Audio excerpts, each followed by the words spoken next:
وبالصراحة أيوب بوضاد ابن الوحيد ديالي، عنده 19 سنة، طالب مهندس، ما عندوش انتماء سياسي.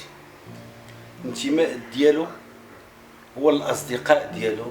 خرجتنا وياه من باب ديال الدار وتمشينا على طول المسيرة اللي كانت كترفع الشعارات اللي شرعية وسليمة وسلمية، واعتبرنا بأن المسيرة عادية. واحد البرهة ديال الوقت ما لقيتش أيوب، وقع واحد الضوضاء، من بعد فقدت أيوب وسط داك الضوضاء كامل. أيوب ما يمكنش يعنف شي واحد. أيوب إنسان مسالم، إنسان طيب.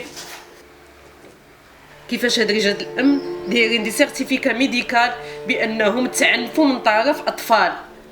هذا شيء لا يعقل وسبب واهي. خص العدالة تاخذ مجراها وهاد الدراري يخرجوا من السجن، لأنهم ما داروش شي حاجة اللي تيستاهلوا عليها هاد العذاب اللي هما فيه. خرجوا في مسيرة سلمية لأنها كانت مسيرة مرخص لها وداعية للعمال وداعية لكافة الشعب. علاش ولديتش؟ هاد التجربة ولا هاد المحطة هادي ما بغات تكون النتائج ديالها. أنا ربحت، ما ربحت أيوب ولكن ربحت أيوبات. ملي كنشوف وليدات كيبكيو على صاحبهم، كنشوف وليدات كيقولوا بأن حنا كي صاحبنا هو اللي بغينا، ما دخلاتش لي الدماغ. Ayoub, un très bon ami à moi, on se rencontrait souvent les activités culturelles Hifsa Zanqa. Et je trouve vraiment malheureux et injuste de le voir derrière les barreaux. C'est quelqu'un qui participe toujours aux activités, il a toujours pris les initiatives. Je le connais depuis 2 ans déjà et je pense pas que ça soit le genre de personne qui peut aller dire un truc pareil. التهمة ديال أيوب، التهمة ديال أيوب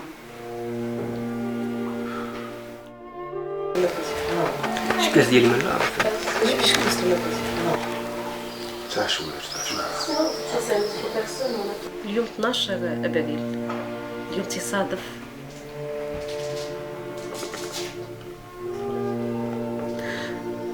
اليوم تصادف عيد ميلادي، وكنت دايره برنامج انا وأيوب باش نسافر، واليوم أيوب ما جا حدايا. أيوب اليوم في السجن معتقل.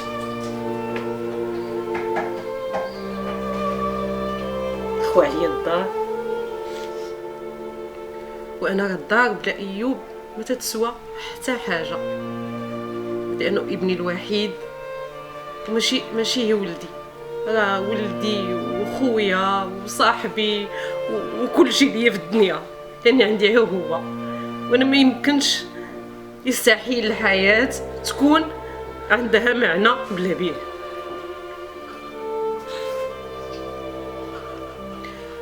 نهار زرت أيوب في السجن، واحد الكلمه اللي ما عمرها غتنسى ليا قالها ليا وانا تنمد ليه حوايجو وتنمد ليه الماكله وتنمد ليه داكشي اللي محتاج ليه في السجن.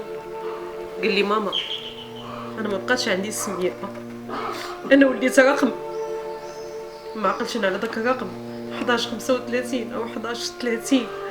قلت له لا أيوب انت راجل، وانت اذا تسجنتي راه ما تسجنتيش على شي حاجه اللي غادي تحشمك.